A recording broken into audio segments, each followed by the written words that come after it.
ഇവിടുത്തെ രീതിയാണ്. പേര് പറ. താങ്കളുടെ പേരെന്താണ്? മംഗളഭാനു. മിസ്റ്റർ മംഗളഭാനു, ഈ നിൽക്കുന്ന സ്ത്രീയെ പരിചയമുണ്ടോ?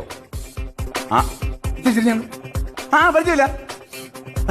ഇതിന്റെ ഭാര്യയല്ലേ? ഇതിനെ അറിയാമെങ്കിൽ പിന്നെ ചോദിക്കേണ്ട കാര്യം ഉണ്ടോ ഇതിനകത്ത്? അയ്യോ, എന്റെ മംഗളഭാനു, ഇത് കോടതിയുടെ രീതികളാണ്. ഉള്ളത് പറ. അറിയാം. ആക്ച്വലി എന്താണ് നിങ്ങൾ തമ്മിലുള്ള പ്രശ്നം? ആഴ്ചയിലല്ല പ്രശ്നം, ഡെയിലി പ്രശ്നമാണ്. അവളെ കല്യാണം കഴിച്ചതിന് ശേഷം ഡെയിലി പ്രശ്നം. എന്റെ ജഡേജ് നിങ്ങൾ മനസ്സിലാക്കണം. അത് പിന്നെ ജഡ്ജി എന്നെ മനസ്സിലാക്കണം. എനിക്ക് ഇവളോട്ട് മുന്നോട്ട് പോകാൻ താല്പര്യമില്ല. അല്ലെങ്കിൽ നിങ്ങളെ കൂടെ ആര് താമസിക്കണം? ജഡ്ജി സാറേ, എനിക്ക് ഒരു നിമിഷം പോലും ഇയാളോട് താമസിക്കണ്ട. എനിക്ക് എത്രയും പെട്ടെന്ന് റിവേഴ്സ് വേണം. എനിക്ക് എത്രയും പെട്ടെന്ന് റിവേഴ്സ് വേണം.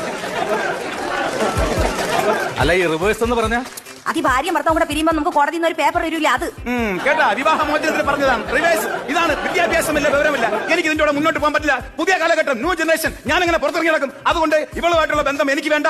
I want divorce.